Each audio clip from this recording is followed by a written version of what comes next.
pay for it. Hey, bro, I don't even know why she even pulled up in here because I'm just supposed to be hanging up some pictures. I'm not paying for this, bro. I'm You paying for this. She ain't got no money to even pay for this, and I'm about to go ahead and get up out of here. No, I'm not. And then you in here getting transmission flush and all kind of bullshit. You bought the car from me. It's not your car. I co-signed the car for you. There's a difference. I co-signed the car for you. Do you know what that means? You bought the car for me. No. On the car, and you ain't been paying the car note. I don't care about going to work. Last husband, he's very rich, and I have his card and 2 Apple Pay card. It's true. So I spent all money on his card, on my stuff. Why didn't he stop? I think he like finance domination. You've been married before and then you're not married anymore? I was married before and I'm not married anymore. You still have your husband's credit card? Yes. Are you obsessed with shopping? Yes. Shopping is my hobby. It's your hobby. He's gonna know. He's gonna call you. He's blocked, so he can't call me. You block? Yes, since November. But I have his card. And it's still working. Every time you pay, it works. Yes, I may show you his name on the card.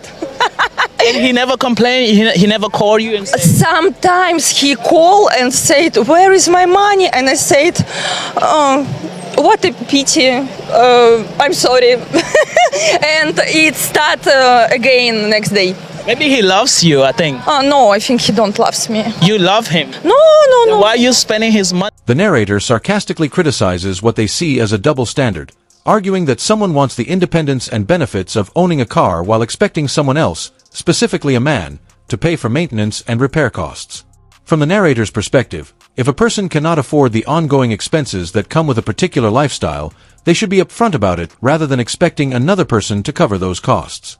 The broader message is that financial responsibility and expectations should be communicated honestly in a relationship. Problem with that? I'm sorry. How you don't see a problem with that? Bro, I told you I was gonna take care of all that. You ain't got no business asking another man for no money, bro. I'm sorry. You ain't got no business. Bro, my job ain't got nothing to do with that. I told you I was gonna handle that. You don't ask no other man for no other money. You overreacting. How does that make me look as a man? You got another man bringing us groceries. How does that make me look as a man? You're not supposed to let no other man know what we got going on. You're not supposed to let another man know what we got going on. Don't worry about it. I ain't overreacting. Don't worry about it. No, since you want to go to him for help, make sure y'all talk from now on. Don't call my phone no more. Don't leave. I promise. Go, get on my goddamn phone. Bro, listen. Don't leave. You good. Don't worry about it. The narrator argues that contributing the down payment gives the man the stronger claim to the car and criticizes the woman's attempt to keep it. From their perspective, financial contribution, not confidence or insistence, should determine ownership. However, actual legal ownership depends on factors such as the vehicle title, purchase agreement, financing arrangements, and applicable law, not solely on who made the down payment. The narrator's broader message is that people should respect property rights and avoid making claims to assets they believe they did not pay for. Ben is going to help me out to pay the $27,000 that I owe to EBT. $27,000? Girl, are you buying groceries or starting the EBT empire? And he straight up told me no. He has more than $27,000 in his business account. And he says he's not going to help me out. He says, why should he help a person that in the 12 years we were together, I never cooked, never cleaned for him, never did his laundry, never did any of that. And I told him, it's to death do us part. Like, how could you just let me rot in prison? And I don't blame him, because you've been living in a no work, no pay zone for 12 years. And that's why I decided to flee the country. He said I deserve everything that's coming for me. So I packed my bag, as you guys saw in the video, and I'm just gonna wait till nighttime so that I could, I'm gonna take a bus somewhere. I'm not gonna tell you guys where I'm going. Bye. You probably need to leave right now as we speak. So hopefully that clears the air for everyone asking me about why my husband isn't helping me. He simply just told me I've never done anything for him, so he's not gonna do anything for me, which is understandable. I'm not mad at him at all. I'm not telling him where I'm going because if there's a reward out there for my capture, I know he will turn me in. I'm so happy for that man. He finally gonna be at peace without your... The narrator condemns the woman's behavior, arguing that she continues to benefit from the man's efforts and resources after ending the relationship. From the narrator's perspective, this reflects ingratitude and a lack of respect for the commitment of marriage. More broadly, the narrator's message is that it is unfair to expect to keep enjoying the benefits of a partner's contributions after choosing to end the relationship. However, the fairness of any post-separation financial arrangements depends on the specific circumstances and any legal agreements between the individuals involved. The same pay your goddamn bills. Bitch, what was you doing before you met this nigga? Huh? Alright then, so no, your bills is your responsibility. If you're not in the same household, your bills belongs to you. They don't belong to nobody else. Your maintenance belong to you. From Mississippi, my auntie and my family, yeah, they're gonna look at you stupid if you laying on your back and you're not receiving it. If you laying on your back and you get it in, you still go home crying about your bills, something wrong. Well, fine then, ride me and then just out in your mouth. Then whatever. Like at the end of the day, your bills is still you. The narrator reacts with disbelief, arguing that the woman wrongly assumes she can continue using her former partner's credit card after the relationship has ended. From the narrator's perspective, expecting someone to pay for personal shopping following a breakup is unreasonable and shows a sense of entitlement. The broader message is that once a relationship ends, financial boundaries should be respected, and neither person should assume continued access to the other's money or accounts without permission. The bills is only $400. What are you talking about? Hold on, I'm just letting you know I'm not paying these bills anymore. No, yes you are. Really? That's why you don't want to pay the rent? I'm done. You're not going. You're not going. Wow,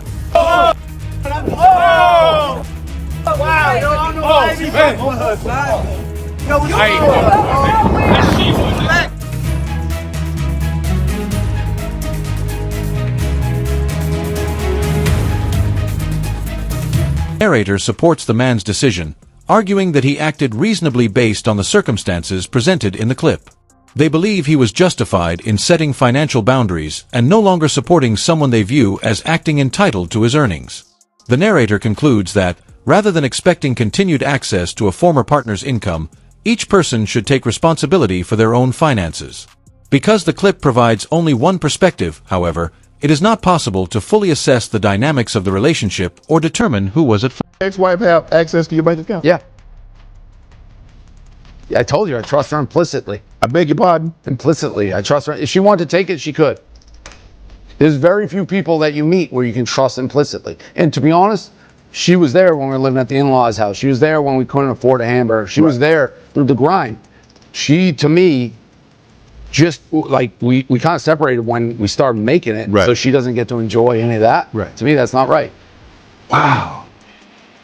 Hey, I'm a loyalty guy. You are a boy. You lost to the song for real. Yeah. I don't know too many people doing that. No, it surprises people. But she could have, if she wanted to do something with it, she could have done with it a long time ago. If your ex-wife, is she married? She remarried? I think they just had a kid. Your ex-wife? Oh no, I thought it was break. No, I'm talking about your ex-wife. Your ex-wife. She's dating some boyfriend. Are you cool with that? Yeah, I want her to be happy. It's true. But then she can't get no more access, Dave. She got to cut off, cut a little. I won't even notice if it's gone. You mean to tell me she might? I mean, if she takes it all. No. But she might take like, you know what? I'm gonna have this extravagant wedding. I'm gonna spend $500,000 on a wedding. You cool with? Yes, 100%. 100%. Lord have mercy. You want kids? No, I hate kids. Narrator agrees with the man's position, arguing that responsible adults are generally expected to pay their own bills and manage their own finances. From the narrator's perspective, expecting a former partner to continue covering personal expenses reflects a sense of entitlement. The broader message is that financial independence and personal responsibility are important after a relationship ends. However, the narrator's broader criticism of modern women is a generalization and should not be taken as a statement about women as a whole, since financial expectations and responsibilities vary from one relationship to another. That food was good. That makes it even harder for me to tell you that I left my wallet. I know. You know I get But I know paid you- on Friday. What do you mean Friday? Leave your wallet. It's only like $20. You ain't got the bread? No. Oh my goodness, bro. See if we can give him back the rest of these fries. Don't eat no more. Don't eat no more. This is all I got, bro. And this is tip money. Oh my goodness. How you bring tip money? You ain't bring regular money. Bro, because you know I don't pay. Even without plans to pay, self-respect should demand you carry cash. Flexing tips while leeching his wallet proves her complete character bankruptcy. This broke parasite belongs to the streets. You say you don't have access to my account, but yet whenever I go to sleep at night, you go in my wallet and take my cards out and put them in your phone. I would have bank statements showing all the account money that's been transferred out of my bank account into her PayPal so that she could purchase stuff on The narrator argues that if the man was voluntarily paying her rent, that support was a personal choice rather than a permanent obligation. From the narrator's perspective, he had the right to stop providing financial assistance, particularly after the relationship ended. The broader message is that people should not assume ongoing financial support from a former partner and should instead work towards supporting themselves. However, whether someone has a legal obligation to continue providing financial support depends on the specific circumstances, such as marriage, court orders, or other legal agreements. In love, but recently I found out that her ex-boyfriend is paying her rent, paying her bills, and I just don't feel comfortable with it. Her ex-boyfriend is paying her rent. Does she not have a job, or does she have a job and he's still, like, why is he doing that? He kind of works part-time. She said he makes a lot of money and he wanted to help her get her on her feet after they broke up.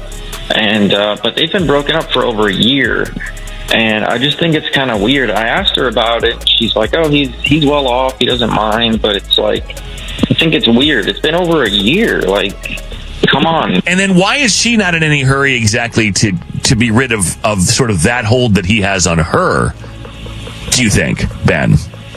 I mean, she's just too comfortable. She's using her money that she's making to go on trips and saving and all. I mean, it's free money that she's getting. Why would she, I don't see her just giving it up voluntarily but I mean, I don't know. I don't know if I should, is it worth, I mean, the relationship's great. Otherwise, is it worth, throwing it? The narrator sarcastically suggests that the man's generosity could ultimately be taken advantage of, imagining a scenario in which his financial support benefits a future relationship instead of him. They use this hypothetical example to argue that people should be cautious about continuing to provide financial assistance to a former partner after a relationship has ended. The closing remarks encourage viewers who feel they have been financially manipulated in past relationships to share their own experiences, while recognizing that the scenario described is speculative rather than a confirmed outcome. Falls off. Because I impulse buy and I regret it after. I can go to Target and spend $600 and then I can take it all home and regret all of it. Then return it. But I don't. Okay. So then I just am negative $600 for going to Target. And how much is this loan that you took out that he doesn't know? $6,000. Narrator argues that the woman had no legitimate claim to the man's money and suggests that, knowing this, she allegedly tried to access it without permission. From the narrator's perspective, the appropriate response is to immediately block any affected bank or credit cards, preserve relevant records or digital evidence, and report any suspected unauthorized transactions to the appropriate financial institution or law enforcement. The broader message is that disputes over money should be handled through legal channels rather than personal retaliation, while noting that any allegation of theft would ultimately need to be established through evidence. Because I work here. You don't work here. Get the out.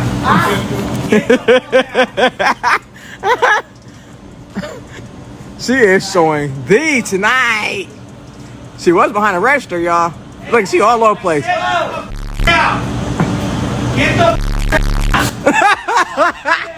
Narrator sarcastically criticizes the arrangement they believe the woman is expecting, describing it as wanting a current boyfriend for companionship while relying on an ex-partner for financial support.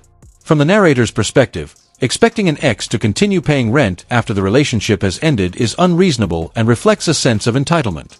Their broader message is that once a relationship is over, financial responsibilities should generally rest with the individuals involved unless there is a legal or mutually agreed obligation to continue providing support. Yeah?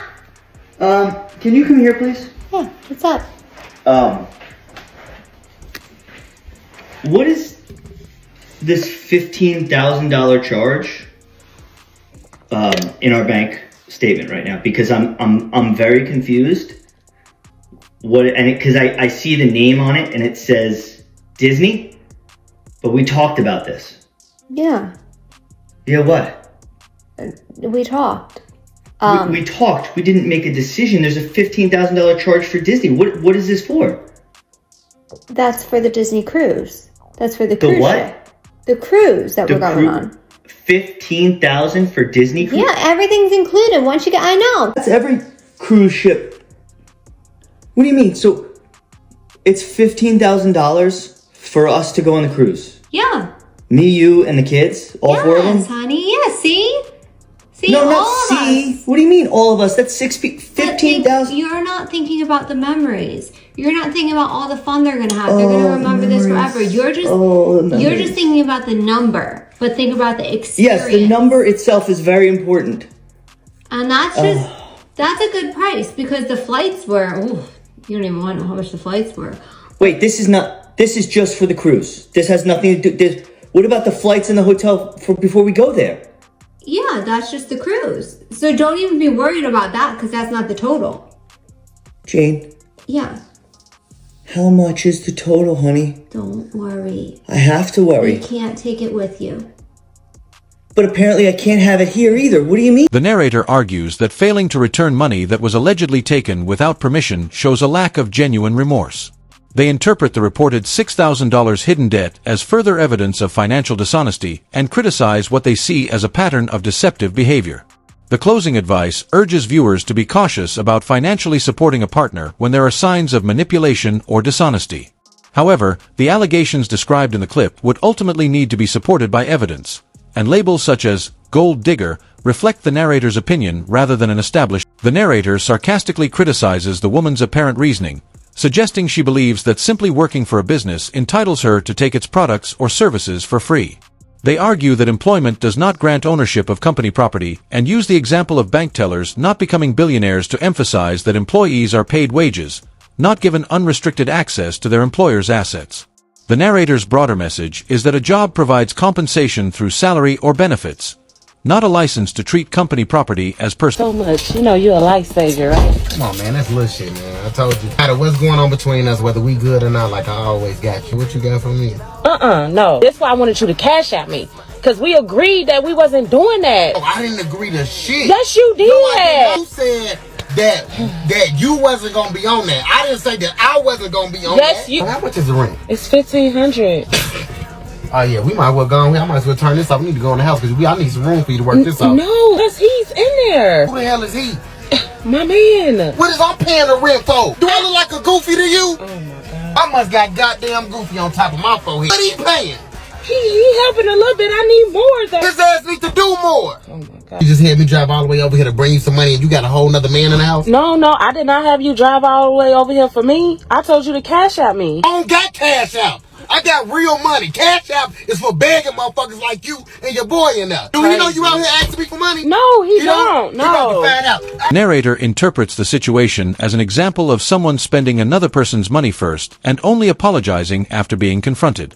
From the narrator's perspective, this behavior shows a lack of respect and accountability. They also dismiss later appeals to shared history or family memories as attempts to avoid consequences rather than sincere expressions of regret. The narrator's broader message is that people should establish clear financial boundaries and judge actions over emotional appeals. However, whether someone's apology is genuine cannot be determined from a short clip alone.